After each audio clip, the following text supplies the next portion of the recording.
Good evening, ladies and gentlemen. My name's Peter Little. I'm Deputy Vice-Chancellor at QUT. Welcome to tonight's Game Changer series, the last for 2015. Before we get underway, I would like to acknowledge the traditional owners of the land on which we're meeting tonight and pay our respects to their ancestors and to elders living today. The location of the State Library on Kurilpa Point was historically a significant meeting, gathering and sharing place for Aboriginal people, and we proudly continue that tradition here tonight. I'd like to acknowledge and welcome tonight Marcus Blackmore, Chairman of Blackmores Ltd. We're delighted to have you here, Marcus, a Queenslander coming home. Of course, Ray Weeks, Chair of the CEO Institute, who will, as always, be conducting the interview. Members of the Library Board of Queensland, the Queensland Library Foundation, the QUT Business School, and the Queensland Business Leaders Hall of Fame Governing Committee. I would like to acknowledge our very generous donors and partners without whose support the Hall of Fame and the Game Changer series would not be possible. Crow Horwath, Channel 7, Morgans, NAB and RACQ. The Game Changer series was inspired, I think, by the aspirations of the Queensland Business Leaders Hall of Fame to celebrate great Queensland business achievers, but also to provide encouragement to Queensland business and especially Queensland entrepreneurs. The Queensland Business Leaders Hall of Fame was established around 8 years ago as a partnership between the QUT Business School, the State Library of Queensland and the Queensland Library Foundation, with the aim of building a Queensland business memory so that present and future generations would know how our state came to be economically developed, how it became the state that it is today, and to celebrate the stories of our great achievers, whether they be individuals or businesses. So Game Changers is really an extension of that concept, and we want to bring people to you who in their business lives have been entrepreneurial and have changed the games in their industries. And we hope that as a result of that, it will not only provide you with knowledge and insight, but encouragement and inspiration in your own professional and business journeys. So tonight we're lucky to hear from Marcus Blackmore, as I said, the Chairman of Blackmores Ltd, a widely recognised public company which Ray will share more about in a few moments. But Marcus has paved the way for Blackmores to be a world leader in natural health. We encourage our live stream viewers to tweet in your questions as we go using the hashtag QBLHOF. And similarly, for those of you in the audience, please feel free to tweet in your questions or save up your questions for the post interview conversation. But on that note, I'd invite Ray Weeks to come and introduce Marcus and begin the conversation. Thank you.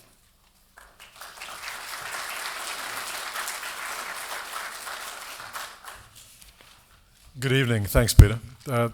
This Game Changer series is all about bringing nationally and internationally recognised and innovative business leaders here to tell their stories, to share their insights, to discuss how they build their companies, inspire teams, and drive just remarkable growth achievements.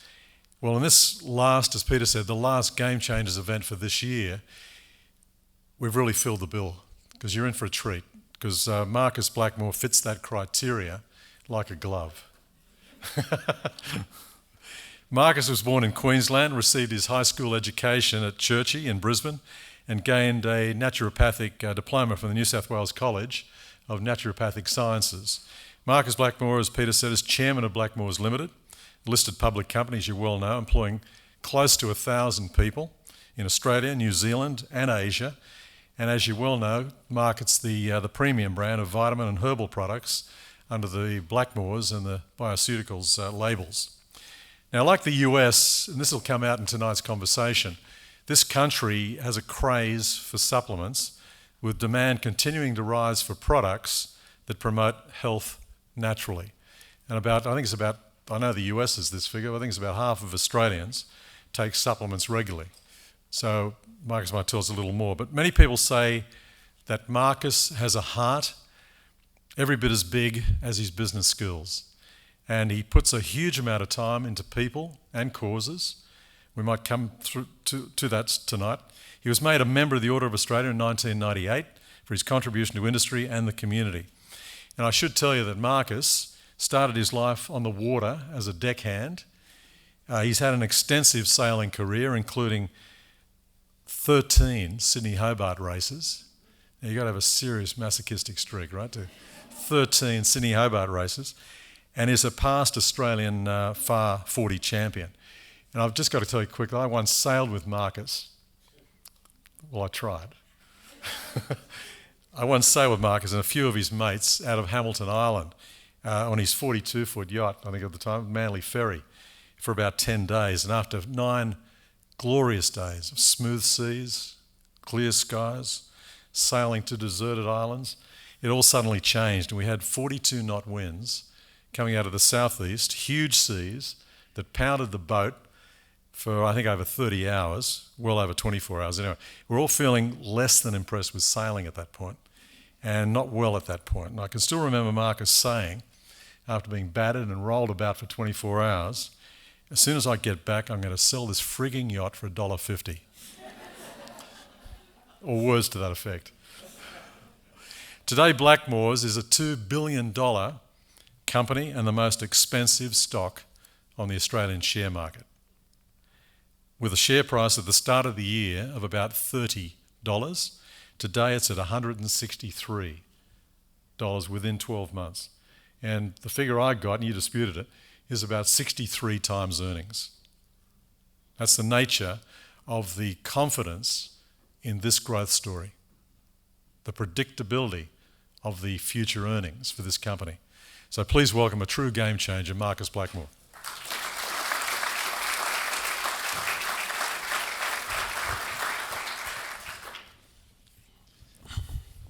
Marcus, let's start with this growth story. You started as a small business in Queensland, and you grew to a national business and then on to an international business. So just take us through some of the features, how you see that expansion. Well, my father was an English immigrant to this country. I think he did the usual things that English immigrants do, you know, jackarooing and things like that in Queensland. He was illegitimate, and I think to be illegitimate at the turn of the last century in England wasn't flash, and I suspect that's why he decided to immigrate to Australia and start a new life, and that's what he did. He started off as, he became a naturopath. He went to England and became a chiropractor. Not England, United States, came back here and started the first naturopathic and chiropractic colleges in Australia. He spent a large part of his life studying mineral remedies. It wasn't necessarily popular to do so at the time. My father was best described as a quack, I guess, in those days. He was thrown out of one club in Queensland because he told them he was a naturopath. So he had a lot of undercurrent and medical opposition to what he was doing. But he persevered, and I think that's the message he left with me. And on his deathbed, he said, you know, the thing that I wanted more than anything in my life is that naturopaths would be a profession, and it really wasn't when he died in 1977. Probably still isn't today either, you know. But anyway, so we then he was supplying naturopaths and chiropractors with products, with these mineral remedies, and then he sold the business back in probably the 50s, and it was like a cooperative, and so he sold the business to his customers, So when other companies came and tried to flog their products to these, but couldn't work out why they wouldn't buy it. Well, they're actually shareholders. And some of those shareholders are still, or their families are still shareholders in the business today. We had the annual general meeting last Thursday week, and it was the 30 years since we've been public. And I asked people, how many of you were shareholders 30 years ago? And there were quite a number of people in the audience. So it's a pretty amazing story. So that was my dad. He was what he best described as a pioneer.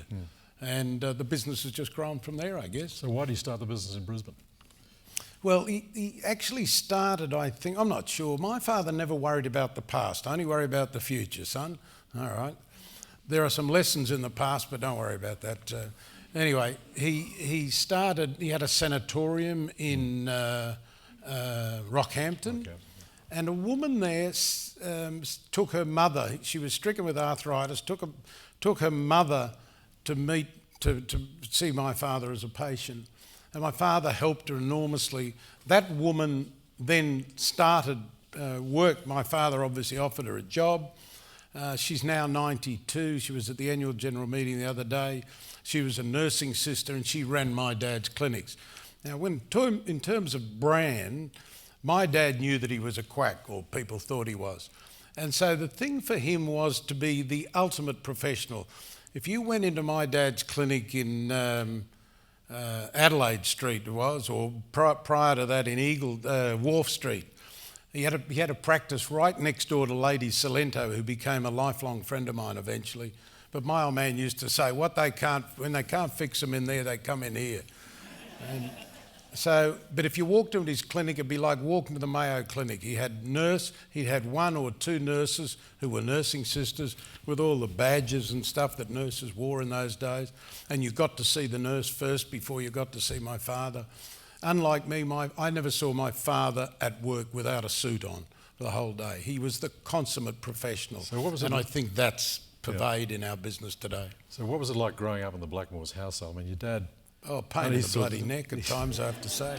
He understood that the white sugar and white bread, I think they were banned from the home, weren't they? Well, he wouldn't have white sugar in the house, and he certainly wouldn't have white bread. White bread was blotting paper, it's a waste of time eating that stuff. And funnily enough, now people are shying away from bread.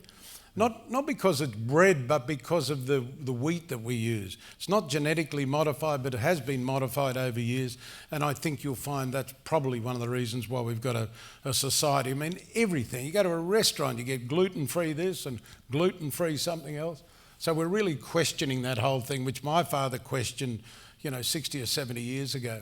White sugar, I mean, my wife was looking at that Gillespie documentary on sugar. I don't know if you've seen that. If you haven't seen it, you should look at it. It's just amazing. And where all the hidden sugar is, in tomato sauce and Yakult. Because I use that Yakult. Well, I did up until yesterday when she saw there's a couple of teaspoons of sugar in there. So it's all this hidden sugar. And now we start to realise as a society how bad sugar is for us. So... yeah, it was difficult times. My dad he fired me 4 times, I think. We'd have disagreements. Which areas? Yeah, my father, those of you who understand star signs, my dad was Gemini. We've got some Geminis in the place. They're good half the time, aren't they? So, anyway, and I'm an Aries, I'm a double Aries with an Aries rising, How many got Aries in the place? Yeah, of course we have. So, anyway, so there's bound to be a bit of conflict. And the last time was I'd got out of the army and we lived in a Newport in Sydney. My parents moved the business, or my dad moved the business down after I'd got out of the army. While I was in the army, I got conscripted from Queensland. Anyway... one morning there, we had one bathroom in the house. My sister, I had a sister since died, and Mum and Dad and I went 4 of us in the house with one bathroom. Now the kids want an ensuite, don't they? So anyway, one bathroom, a small bathroom, and I'm standing behind him, and I'd redesigned our toothpaste tube. We used to sell 20,000 tubes of toothpaste, and this is back nearly 50 years ago. Anyway, I decided we'd do a new toothpaste tube. So I showed it to the old man, he didn't think much of it, and I got offended. And to be fair, it was purple, whereas he liked green. And anyway, so I said to him, I was standing behind him while he was having a shave, and I said, well, if you're not going to listen to me, you may as well get rid of me. And he didn't say anything. Then he walked out a little while later, out into the kitchen, the dining room kitchen thing, and where Mum was, and he just said, well, son, as fathers do, I've given you everything else in your life, I may as well give you that too. You can get the hell out of the place and get out of the house as well. Well, God, strike me, this is a bit of an overreaction, I thought. Mum's sitting there in tears, you know. And, anyway, that's it. I got the flick, out the door. And so I had time to clean up my desk and, you know, for a week or so, and I went and lived under a bedsitter at Mossman, and it was a fairly important part of my life, I have to say. So who was the person who most inspired you, had the biggest influence on your life? Was he? Oh, no question, my father. I loved my dad. You know, he'd give me the flick. So our office was in Montague Road in South Brisbane, and we only had like 7 or 8 staff there or something. And I got a job at Queensland Pastoral Supplies at Breakfast Creek, because Neville Pocock I went to school with, and his father was the boss of QPS, and I was into the marine thing and boats and whatever. And I got a job at the Queensland Pastoral Supplies in their marine section of Breakfast Creek. We lived at New Farm, so I'd start to walk home, and my dad would pick me up every night. And eventually he convinced me I should go back and work in the business. Anyway, long history. I got the flick a few times. Just come back to the first question I asked, which you haven't answered yet, which was going from a Queensland-based company into a national operation, then into an international operation. Just tell us just a few of the features of that growth story, that growth journey. Well, we started off, as I suggested before, as just a practitioner business. Yeah. Then some years later, my dad said, I think we should be in health food stores. And so we employed a sales manager, and we started selling our products in health food stores.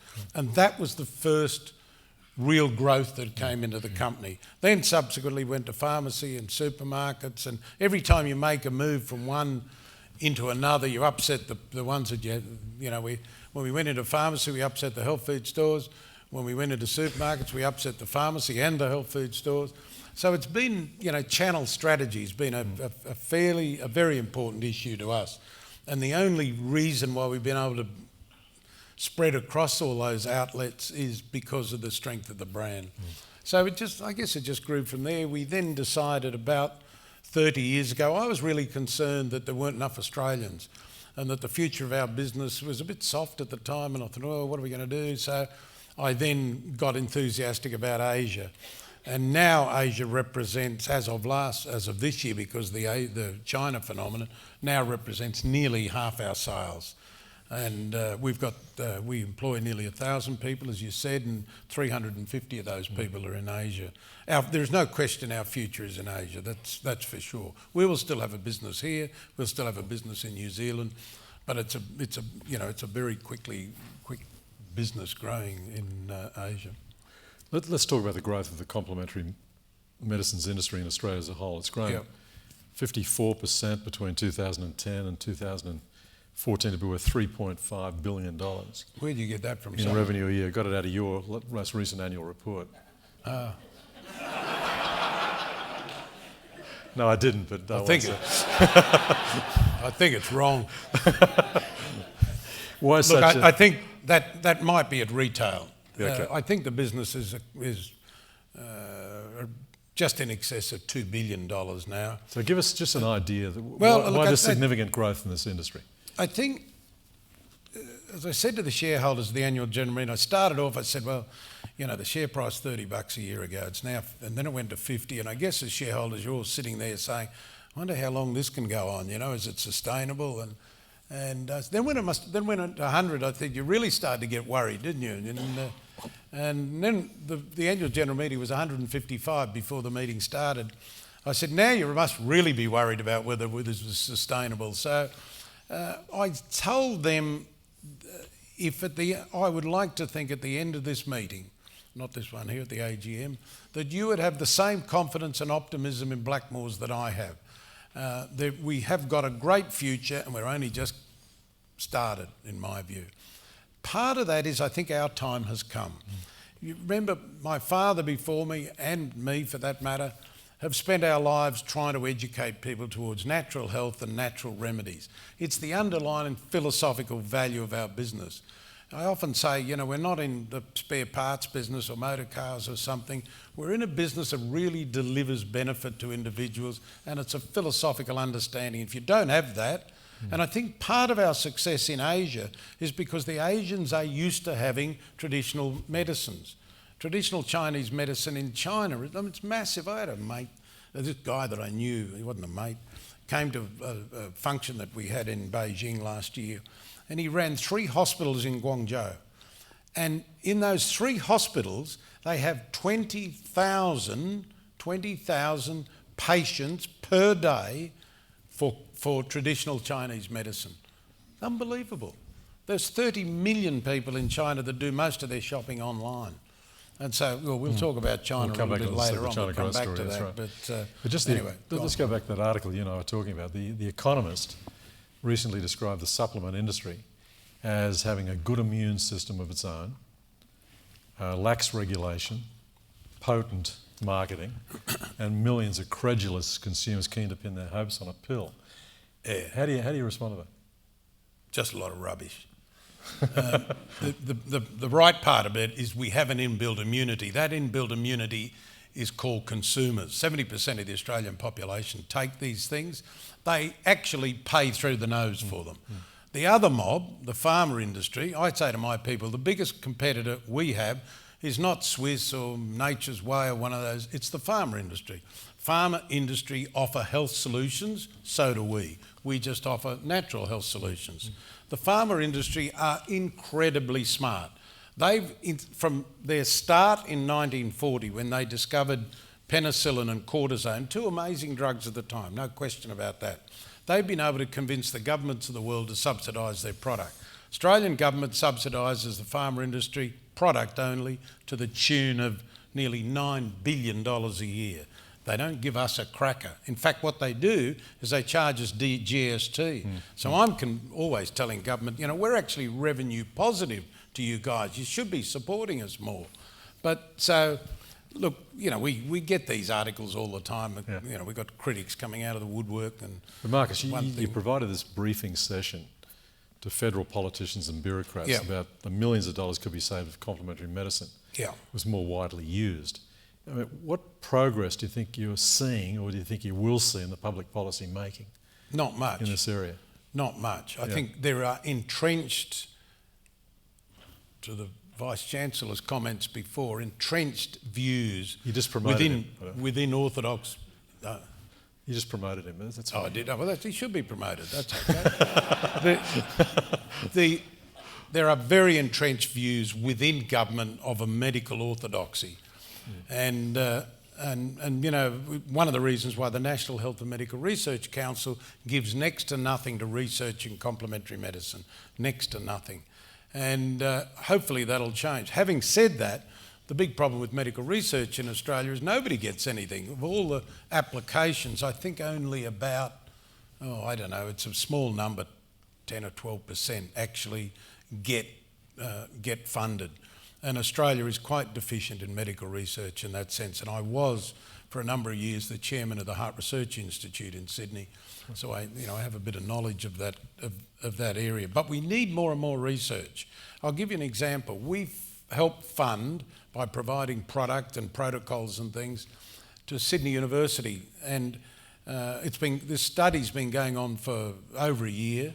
It's just been published in the New England Journal of Medicine, which is a very prestigious paper, journal, and it was to do with nicotinamide, vitamin B3. And the outcome of that trial was for those people, they did a large, 700 people or something over a year, those people that took vitamin B3, the nicotinamide, not niacin, but nicotinamide, had 23% less skin cancer. fairly important in Queensland, I would have thought. I just went to the dermatologist last week, cut a big hole in my leg and another hole here. My hand's a mess, you know. Thanks for sharing that with us. We can get rid of 25% of their business, just like 23% of their business. So it's an indication of what research can do. And then we've got Access Economics, who's part of the NAB. We've got a whole bunch of NAB people here. Access Economics are doing a study for us to show us the economic benefit for Australia. And I'm sure it'll be of the order of $500 million. We had the Minister for Rural Health in our office the other day, and I said, go and tell ScoMo how we can save him $500 million bucks. You know, the treasurer, they call him ScoMo. Scott Morrison, who's a really nice guy, of course, but he saved $500 million bucks by just getting people, if they did but support complementary medicine. Marcus, let's now talk about you. Let's come to you. I read a quote from Petria King, director of The Quest for Life, where she said, Yep. Marcus is a very astute businessman, but he's as I mentioned before, heart as big as your business skills. But for me, that says a lot about your visionary leadership. Blackmores is widely recognised for its treatment of staff, its ethical practices. Just describe the DNA, the culture of Blackmores. Why is it distinctive? Well, we spend... let me just say something about Petria King. She's a most amazing woman. 20 odd years ago, she was diagnosed with leukemia. She was told she had 18 months to live. Went and lived in a monastery in Italy. She was a naturopath, went through all the questions. Why me? I'm a vegetarian, I eat all this good food. Why has it happened to me? And she's survived, obviously, because she's still alive. And she's devoted her life to helping people with trauma. I send her people all the time who've just suddenly been diagnosed with cancer or loss of a loved one. She runs a centre at Bundanoon, and I'm proud to say Blackmores have been long-time supporters of her work. I don't know, DNA is the right word, whatever, but I'm very strong, and my leadership is very strong on culture. I think, and I don't know what culture means either. It means whether you're happy getting out of bed in the morning and going to work. But I think you have to have happy people. So how do you have happy people? Well, you've got to reward them well. You may have seen we got a lot of publicity recently because our staff got 6 weeks bonus, and it was 6 weeks for 6 months' pay. They'll get another bonus next month, and I think with a bit of luck they'll probably get another 6 weeks or make 12 weeks for the year. And you know what? I'm really excited about that. When we can share the profit, we take 10% of the profit of the company and share it with all our staff every 6 months in proportion to their salary. So what else about the culture? So it's, strong culture gives strong performance, I'm sure. But you've got to look after people. I think it's really simple. We do things like, if you join Blackmores, you get a bottle of champagne when you join, for having made a good decision and coming work for Blackmores. On your anniversary, you get another bottle of champagne and you get a little card on it, thanks for another year at Blackmores. For your birthday, you get a bottle of champagne. We actually use a lot of champagne, I can tell you.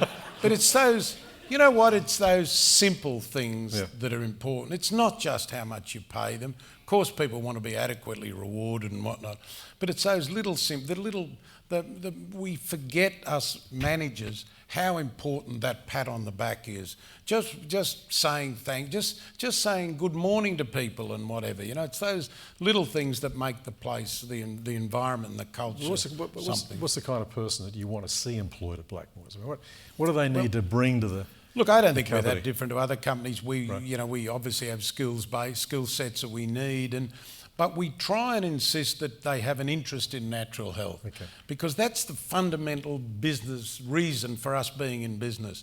And so we want them, and sometimes, technical jobs, you just can't find that sort of person. But I can tell you within 2 or 3 years, and we run courses for the staff all the time, they eventually get it and become, advocates for natural health. Let's just talk about your appetite for risk. What kind of risk taker are you? Because when we... I don't think, I can take a lot more risk with my own money, but I run a public company, and I think I'm quite conservative about other people's money, the company fortunately at the moment, because we've had 18 months of really strong cash flow, we've basically got no debt in the business. We might get some debt if I find get this new building that I've got my eye on at the moment, but that's another story. So, I don't look. I think I'm more conservative than I am a risk taker. I think you can take risks in products and things like that because it doesn't cost us a lot to. What that rubbish about not being a unregulated industry. Our industry in Australia is just about the most regulated industry for complementary medicine of any country in the world. So we're actually highly regulated, but there's a misconception that we're not. We've got a few ratbags in the industry, make a few sweeping claims and things from time to time, so there is a need for regulation. So what are the biggest challenges for you right now? There's talk about the raw material. The biggest challenge for us at the moment costs. is trying to make the stuff. We're in an unbelievably fortuitous position where we just cannot make enough product. And largely that's the underlying business, 20% growth, but the China phenomenon. China are our second biggest tourists outside of the Kiwis, and we don't count them much because they won the bloody World Cup, but that's all right. And then we have Chinese tourists come here. We have a very large Chinese population in Australia. They're smart. They came here while we were sitting around. All the Yanks came over here, and we're all digging holes in the ground looking for the gold. The Chinese came out here and said, "Well, these people have got to eat, haven't they?" And so they started feeding them. Well, who ended up with the money and the successful businesses? It was the Chinese. And we forget that China's a communist country. Okay, they've had 30 years or something of walking around in grey suits and things like that. But underlying the Chinese economy is some very smart people. But the market loves your China growth story. And if we're talking about you being a game changer, the reason you're here today, one of the elements of that is your China growth story. You mentioned the 50%. Look, the surging demand. Tell us about the growth opportunities you see from here coming out of this market for Blackmores. Well, I think there's as I said, there's 20,000 patients just for traditional Chinese medicine. They understand the philosophy of natural health far better than the Western world does. But what happened, there's a bit of fate in all of this. A couple of years ago, the Chinese government banned supplements coming into the country. And we had a business in China and had, a fair bit of infrastructure and people employed. And they suddenly banned supplements. So for you to supply a supplement in China, cost you $50,000 per product, might take you a year or two to get the registration through. And so they banned the supplements because and we said, well, why are you banning the supplements? Oh, well, we've got to do some new regulations. So, if you run a communist society, you say, well, we don't want all that stuff coming in now. We just ban everything until we get the regulations in place. I mean, you could never do that in Australia, obviously, but they can. So they did that. Then September last year, the Chinese government, remember there's 7 guys at the top, the standing committee, and they run the joint. And if you don't like it, you're in deep trouble. So they made a decision that they'd open up a free trade zone in Shanghai. It is massive, I can tell you. What it means is we can now ship our product into the free trade zone. The requirement is you can only supply individuals. We can't supply pharmacy in China out of the free trade zone. But what it does is open up the whole of the online business. And it's just been amazing. I'll give you an example. Vitamin E cream we make. We've had the product for 30 years. It's much more than a vitamin E cream. It's got vitamin A and glyceric esters and avocado oil and all sorts. It's a very superior vitamin E cream, more expensive than the rest of them for good reason. And so about 3 years ago, the chief operating officer came and said, "Oh, Marcus, we're going to delete vitamin E cream. We're only selling about 4,000 tubes a month." "Oh, no, you're not. I use it, and I'm sick of you deleting products that I use." "Oh, okay, so they didn't delete the bloody product." My chief executive, Christine, said, well, I'll tell you the story. There's a Chinese film star, Fan Bingbing, her name is. I'd never heard of her. Many people have outside of China. And she's on a show of some description or on video.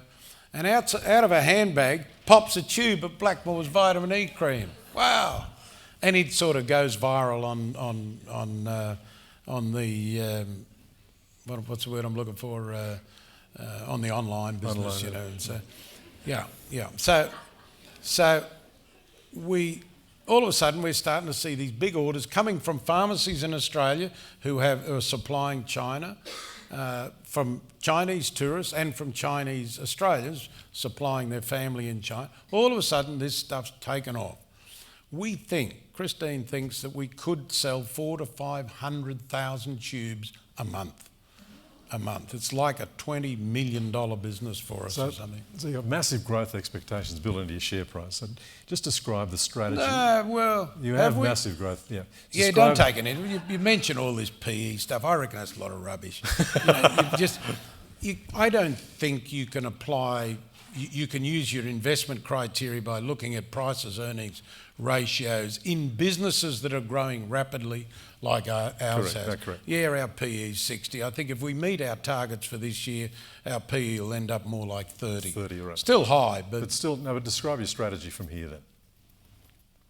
We've got a basic strategy in the business. We haven't changed from that. We sit down as a group with the board every year and define our strategy and whatever. And it's really about growing our business in Asia. It's about doing a better job, not still taking care of our Australian, New Zealand business and investing in that, but a big significant investment in China, investment in our, we've got a veterinary business that I paid, I don't know, what did I pay? $1 million for. It was doing 800 grand a year and doesn't make any money. About 5 years ago, that business will do $6 or $7 million this year. Still doesn't make a lot of money because we're investing back in the business. But if I wanted to sell it, it'd be worth a lot. The BioCeuticals business, I told you our history was in the practitioner space, and the last 20 years we haven't done really well with the practitioners, mainly because our products they can buy them in pharmacy and that sort of thing. So we decided to buy part of our channel strategy, this practitioner business called BioCeuticals, a blue label. We bought it, we paid 41 million for it.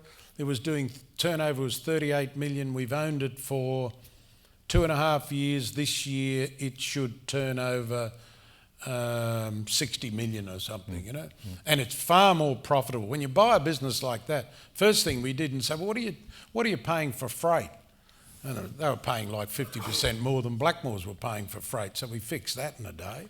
So Marcus, let's just come back for a moment. If I asked some of your team members to tell me about you, what would they say? Probably say I'm a pain in the ass.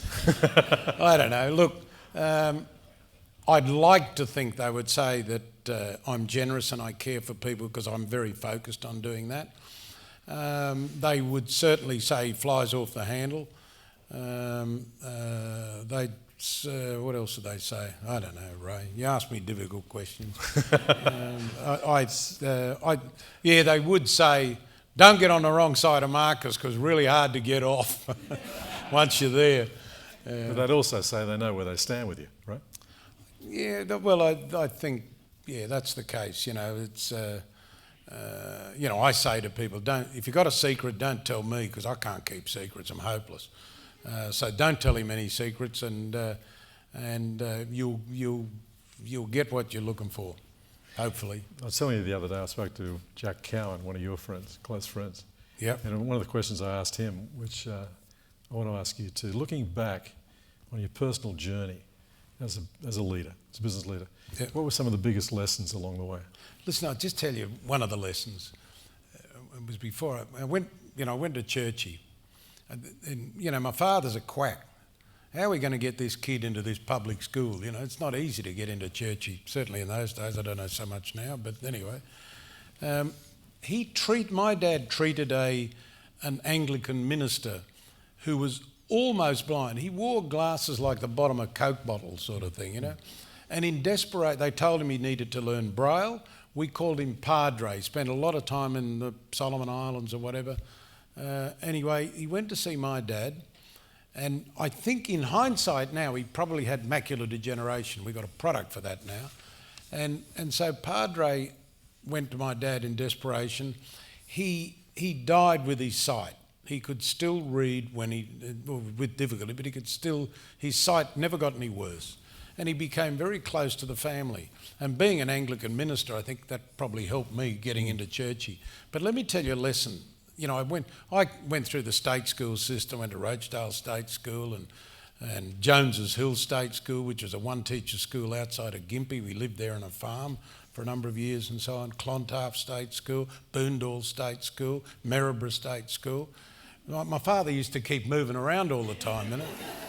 And he'd paint the bloody house green. Always, everything was... Anyway, so I go to churchy. First week I'm there. Because in being very English, you have the remove A and remove B was the scholarship. I was doing my scholarship that year, 8th grade, I guess it is. So anyway, this morning, the kids, we're all supposed to go to school, and we're not supposed to be doing our homework. We're supposed to be doing our study, whatever that was. And there was 2 rooms at churchy, and one class of remove B is in this room, remove A is in that room, right?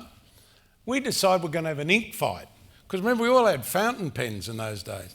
So we'd, rush up, pull the door open and spray the mob in next door, and then they'd come in and do the same. Now normally you have a master sitting there to control behaviour like this, but he wasn't there that morning. Anyway, subsequently he walks in the room, and he was headmaster of the junior school. He walked in the room and he just said, boys, you know you shouldn't do this. All boys who've been involved in the ink fight be up at my rooms at 3 o'clock. I'm sitting there saying, this bloke's kidding, isn't he? Got to be kidding. I can tell you there's about 8 of us or something involved in the ink fight. I was the only one that didn't go up to his room at 3 o'clock in the afternoon. And I can tell you I've lived with that my whole life. And that's why we put so much emphasis on trust and honesty in our business today. That's the lesson I learned. And it has. I've lived with that all my life, sadly. What else do you want to know?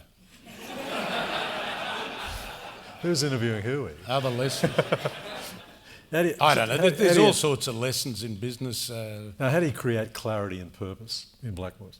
How do you get that clarity and purpose and people fully understand the direction? Well, look, we sit around every year and do our mission statements. I think it's a whole lot of rubbish, to be honest.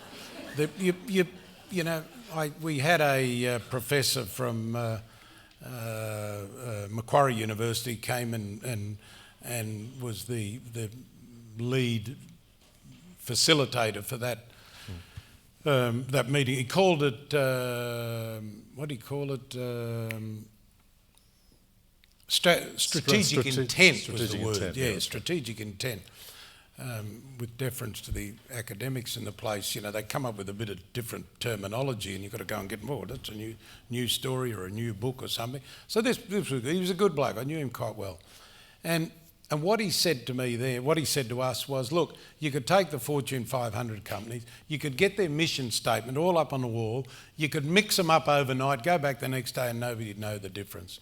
And I think that was a fairly true statement. I had a guy work for me, and it's really dangerous when you send people on marketing courses, because they come back thinking they're going to run BHP or something, And I don't think the business schools tell you so much about it, but most of them leave that job and go and join BHP or something or whatever. But so this guy went and he came to me and he said, we haven't got a mission statement. I said, so what? And he said, well, I think we really need one. I said, we'll go and make one up. That's fine. So he did. So he comes around with this bloody sign, which he puts up all around the office, and has said, beautiful family crest on it. I remember it vividly. It says, our aim is to make the best quality products and give the best possible advice. Hallelujah. If you don't do that, you won't be in business, will you? But anyway, up on the wall. I've only seen one mission statement in my life that I thought was any good, and that was Komatsu. And Komatsu's mission statement was kill the cat. Kill Caterpillar. He's got a slightly different version. It's a slightly different one, yeah. But why let facts stand in the way of a good story, right? Having said all that, look, I I embellish the story a little, I suppose. But the actual process of sitting down between the board and the management and trying to work out where do you want to be in 5 years' time and 10 years' time and come up with some strategic priorities, I think is a very important business process. And we've got those, we've stuck with them for the last, have unchanged for the last 4 years, and we put them in our annual report, everybody can see it, and I think that's delivered in spades for us. Any question from the audience? Let me ask you one question while you're just thinking of something you'd like to raise with Marcus. What excites you most about the future? For you personally, what excites you most? I continually get asked, what's my vision for the business? And everything. I think, oh God, here we go. Now, what excites you? I think the answer is, my answer to that question has been, I just want to be bigger and better at what we do. And that's a function, recently we gave Sydney University $1.3 million over 3 years or 4 years or something, to establish the Morris Blackmore, my dad, Morris Blackmore Chair of Integrative Medicine at Sydney University.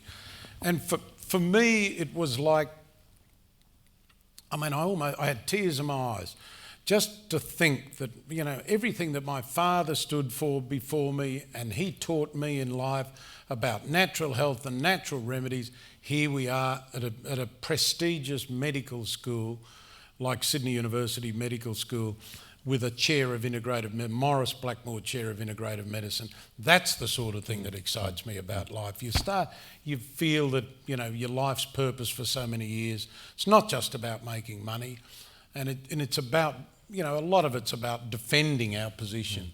And to see something like that was just incredible. I understand. Right here. We've got a microphone coming. Just one second. Grab the microphone, because I'm deaf. I was in the army I was a gunnery officer in the army for 2 years. I had a girlfriend, it's getting off the track, doesn't matter. I had a girlfriend, I got married 2 years ago for the first time in my life. You talk about risk taking, some decisions take a while, I have to tell you. But did you have a question? Anyway, this girl, don't worry about the question. This girlfriend I had, she searched the world. This is 20 years ago for, one of those bloody great brass horn things that she tried to buy me because I was deaf. Anyway, use the microphone. I wanted to ask you about naturopaths and what's going to change recognition of naturopathy as a qualification and naturopaths as people that administer good advice. Yeah, look, I don't think anything's going to change for a while. The naturopathic professions in Australia have always been a mixed bunch of people. There's different professional associations, they have different views, they never really seem to get their act together, but they're certainly for registration, because there are a bunch of quacks out there, And so, but I was with Jane Holton, was Secretary for Health of the Federal Government, and I said, Jane, what about registration of naturopaths? And chiropractors are registered. We are the only country in the world that registers traditional Chinese medicine practitioners, the only country, and the Chinese are going to spend a lot of money promoting traditional Chinese medicine in Australia. So she said, the role of government for registration is to register things when harm is being done. She said, we don't see any harm being done. So I don't think there's the impetus from government to register them for a while. It'll happen, it surely will happen eventually. Marcus, I had a question from Twitter before we come to another question in the audience. Do you invest in research firms that are coming up with new products and processes? Yeah. We spend a lot of money in R&D. We have what's called the Blackmores Institute, which is part of our organisation, run by Professor Leslie Braun, who lives in Melbourne, comes up to Sydney 3 days a week. That's the institute that gets involved with this project like Sydney University has just done on the vitamin B3. We spend some monies outside the business for supporting medical research, and we also we have our own internal R&D people, and very well qualified people that produce our product. We don't try and be all things to all people. Other competitors like Swiss and whatnot, they proliferate massive amounts of product. We don't see that as our role. We spend a lot of money on that sort of thing. Listen, you've got a number of budding entrepreneurs in the audience, so some advice. Advice. What does it mean to be an entrepreneur? I knew you were going to ask me this question. And do you have any advice for would-be entrepreneurs in this field? I don't even know what an entrepreneur is, to be honest. I mean, risk taker. Some might say I'm an entrepreneur, but I'm not a great risk taker, so I probably don't qualify. Some people say just owning your own business qualifies you as an entrepreneur. I think what you've got to have in your organisation is entrepreneurial behaviour, as opposed to having a whole bunch of entrepreneurs. If you had too many entrepreneurs, they'd probably all leave anyway. But it's how do you create that culture of entrepreneurship? The advice, I knew he was going to ask me this question. I thought, I haven't got an answer. So I looked for an answer, and here's my answer, sir. That's good. And this comes from Bill Gates. Now, he is an entrepreneur, there's no question. Bill Gates invented no new technology and was never a creative software programmer. He is, however, an entrepreneur and a builder, and I think that's the important thing. He says, we were young, but we had good advice, we had good ideas, and lots of enthusiasm. So I think that's the best bit of it. Bill Gates is a better entrepreneur than me. I tell you another thing. When I answer this question, I've done it before. I think we've got a misconception at times about entrepreneurs that you have to make a hell of a lot of money. I've got a mate that's an entrepreneur. There's two of them in Sydney. One is a Catholic minister. What's his name? Father Chris Riley. And the other one is the Exodus Centre, Bill Cruz. Now, Bill Cruz runs a restaurant. You can't book. You can't pay. He does 1,000 meals a day. The food's good, and then he runs a radio program at night. He feeds people in what's called loaves and fishes, because Singo went to the races one day, won a big bag of money, rang Bill and said, Bill, if I give you all this money I just won, what will you do with it? And Bill Cruz said, Bill, I'd start a soup kitchen. And Singo, very creative from the advertiser, said, call it Loaves and Fishes and I'll give you the money. So that's what he did. So it's Loaves and Fishes restaurant at Ashfield in Sydney.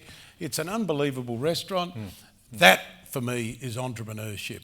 He's a builder of things. He's just done an amazing job. And I'm proud to be one of his serious financial supporters in terms of what he does for... he runs a literacy centre there. Can you believe in our community we've got kids at 12 and 13 years of age who cannot read? They cannot read. And Bill's view is what happens to these people, these kids in school, they fall further and further behind. And so eventually, as he says, they fall through the cracks. And then they end up on the streets. The father might be in jail or what. Some of them have got a pretty tragic history at times. So Bill's got a couple of vans and he goes round to the schools, the local schools near Ashfield, picks the kids up, brings them back to his literacy centre, and they spend really, or not one-on-one, but small class teaching. And Jack Cowan's wife, I'll tell you something beautiful about Sharon. After I got married, Bill married us. So I said, some of my mates said, this guy, Bill Cruz, puts a wonderful view on religion, and it's acceptable, he's not... So I said, okay, well, I'll tell you what I'm going to do with some of you rich buggers. You're all going to go, we're going to go out there and we're going to have lunch one day out at Ashfield with all the deros and whatnot that turn up, and, some people are just abused. Nobody, he never questions anybody that comes into the place. So I turn up with some of my rich mates, and Jack Cowan was one, Jack and Sharon were there. Yep. And I raised $300,000 at lunchtime. We bought him 2 new vans, and Sharon was so impressed with the literacy centre. She used to be a school teacher. She signed up as one of the teachers. That's great. I think that's a beautiful story. Great story. This man is just a great Australian. Great. And so is Father Chris Riley. Now, these guys run massive businesses. Now, another question from Twitter. Marcus, which of your products are part of your daily life? I could pull it out. No, it's not in my pocket. Look, I take what I think I need at the time. Right. I fly a helicopter, so every 2 years I have to go and do a medical. I've got high blood pressure, so talking to people like him, so my blood pressure has to be below 150, and I've always struggled. So I've got a cardiologist who's a great mate of mine. I've known him for 30 years, and so he says to me, Marcus, we've got to get your blood pressure down. He said, I know you don't want to take all these drugs and things. And I said, no, I don't. And he said, but I don't want to see you sitting in an old men's home in a wheelchair dribbling or something, and you're a mate of mine. So I've taken his drugs. It was just like bloody snake's poison. You know, I've never felt so weak in my life. And anyway, so I've taken a lot of things to compensate for those drugs that he gave me. I finally rang him up from Europe the other day and I said, mate, you've got to get me off these things. It's killing me. Anyway, he said, oh, see me as soon as you get back. Anyway, they've changed the formula that I'm taking. And I've got to tell you, I feel a hell of a lot better. But so I take vitamin C every day. You've got a bottle of executive stress in there. It's been clinically proven that if you've got anxiety or stress, I think you'll find quite a benefit. Don't worry if your pee goes yellow. That will happen. It doesn't mean something's failed inside. It just means that there's a fair bit of B group vitamin in there, and that turns the urine a bit yellow. So don't worry about that if that happens. But so you've got vitamin C, and you've got. I think if I was going to recommend anything to anybody, and certainly my cardiologist, is take fish oil and a good multi, and you'll cover most areas. Other than that, it's about knowing what your body needs. So now you feel better about your urine. Are there any final questions? Yes, please. Marcus, if I could just get you to expand on China again, just the growth prospects that perhaps you're seeing, not only for Blackmores, but perhaps for Australia, just the growing middle class, the amount of money that's being invested into this country? What he's asking is the growth story for China, not just how it affects your company, but the prospects for Australia coming out of the China growth story. China, I think we forget that China's a communist country, and so it's a high risk market for a lot of companies. So what do? We've got a guy who's been going to China for 30 years. He was Senior Trade Commissioner for Austrade in Beijing for 6 years. He speaks Mandarin. He lives in Taiwan. He has a Taiwanese wife. And we have in China what's called a WOFE, a wholly owned foreign enterprise. So unlike a lot of our competitors, Blackmores China is actually a Chinese company employing Chinese people. I think the Chinese government, they know they've been selling all this cheap stuff for years. I was at Harvard Business School and I was having an argument with I was revving up one of my Yank mates, and I told him, you bastards gave us the global financial crisis, lending all that money to people that couldn't pay it back, and then it all building up, and the funds managers put it together and got an AA rating, and then the whole thing came crumbling down. And then he said, Marcus, he said to me, Marcus, I don't think you understand the spirit of the American people will get us through all of this. I said, wow. And he said, the Chinese people, they blame China for a lot of their problems. The Chinese aren't creative. I said, what? I said, mate, when somebody makes a whole lot of rubbish and you buy it, they end up with the money. Now you, because of all your antics on the global financial crisis, you've run out of money. So who's lending you the money? The Chinese. I said, that's creative.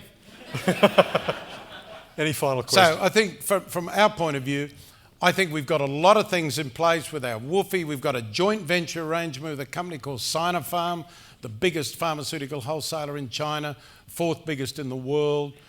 We do joint ventures and things in terms of our opportunities in some of these countries that we don't know well enough ourselves. So I think we've got a lot of things in place that are going to, that will ensure. You know, you've got 30 million Chinese buying most of what they need online. And this free trade zone has opened up the whole of the online business. And it you know, I said vitamin E, evening primrose oil, it was not a big product for us, but it was a good product. Suddenly gone through the roof, just so I think and as I say, the Chinese people are used to these things. They understand the very philosophy that my father and I have spent our life thinking about, of natural health and natural remedies. So I think we've got a hell of a future in China. We're at this stage only, there's a lot of them, we've only scratched the surface. Any final questions? I hope. Yeah, just up. Thank you. Hi, Marcus, my name's Dave Kaepnick. I grew up in Rocky, which is a redneck town north of here. Yeah. And my mum and dad were school teachers, and they had me on different vitamins as I grew up, and all my mates thought we were hippies and crazy. And my question is, like even now I've got mates like one of my mates' wife, she's a dietitian, and she says, I'm wasting my time taking my vitamins and it just goes straight through you. What's a simple reply to something like that, or I just not bother and go, well, I'm happy, don't worry? So he's looking for a simple response, a simple reply to someone that says vitamins are doing you no good, supplements are doing you no good. The woman that ran the Dietitians Association, her name was Jo Rogers at Royal Prince Alfred Hospital in Sydney. And I used to have that same sort of battle all the time. See, the dietitians, particularly the older ones, believe that only they know about what food you should eat. And for you to say people should have organic and natural and all those sort of things, that's just a lot of rubbish, because they were never taught. Exactly the same doctors were never taught complementary medicine when they did medicine. So I think I don't know that there's a simple answer to that, but you can. We brought a guy to Australia last year who was a cardiologist. He had the same view. It's all a lot of bunkum. I don't believe in any of this stuff. So he said, what worried me is so many of my patients coming in saying they were taking all these complementary medicines sort of thing. So he said, I sat back one day and I thought, I'll do a bit of a literature search. He found 1,000 studies just on cardiology and complementary medicine.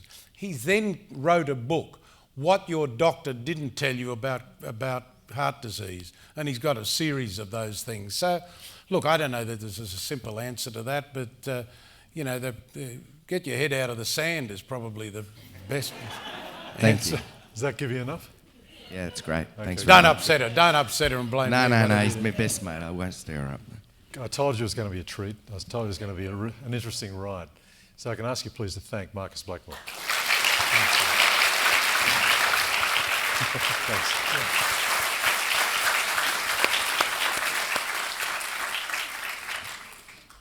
Marcus, Ray did say it would be an interesting show, and having spent some time with you beforehand, I knew it would be. And can I say, it's been wonderfully entertaining, certainly the most entertaining game changer interview we've ever had, and very Queensland. Very Queensland, and we love that. This is what this is all about.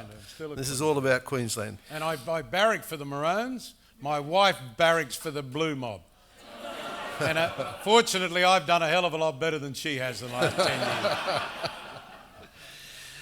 Well, Marcus, you said you're not sure what entrepreneurs are, but we always say here that entrepreneurs and game changers, whatever else you might say about them, they're people who see things that others don't. They not only see things that others don't, but they act on what they see. And a couple of things stood out for me tonight. One, in speaking about your father, and you were sort of dismissive about him in some respects, but obviously deep reverence there, because he was a game changer, clearly, and a real leader who saw the potential of complementary medicines and stood out against all the pressures of those days, which would have been, very, very hard days and a very hard life for him. in the same way, you saw the opportunities in Asia 30 years ago, and you acted on what you saw. When a lot of Australian companies, I can remember the public debates about Australian business going to Asia, and we've not been very good at it. But you have been spectacularly successful, and a lot of that success is in recent times, but that comes from a really solid base of participation in Asia over 30 years, and you saw that and you persisted. And I think really the wonderful thing, which was your reply to one of the last questions, was the opportunities that you see and the optimism that you bring, notwithstanding all of the success, the wonderful optimism you have and the passion you have to drive even further. And that's really an inspiration for anybody here who has a startup or building a business with a great product or a great service, and wanting to not only be a national business but an international business. You see building from passion and vision and through resilience. And that's been a great lesson to everybody here tonight. Can I finally say thank you for promoting me? Because I realise that my salary will now go to over $1 million. And after tax, I've worked out that I will be able to buy 3,125 Blackmores shares, and I'll be very pleased to do so. So thank you very much for your contribution tonight. Would you thank Marcus again, and we just have a very small gift. Oh, good. Thank you. Thanks, Rebecca. And would you please thank Ray Weeks for another fantastic interview and for a great series.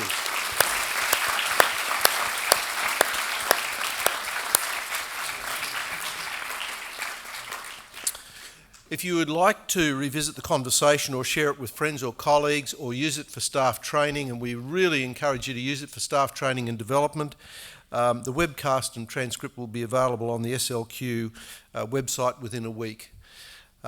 Thank you all for being here on behalf of the Queensland Business Leaders Hall of Fame.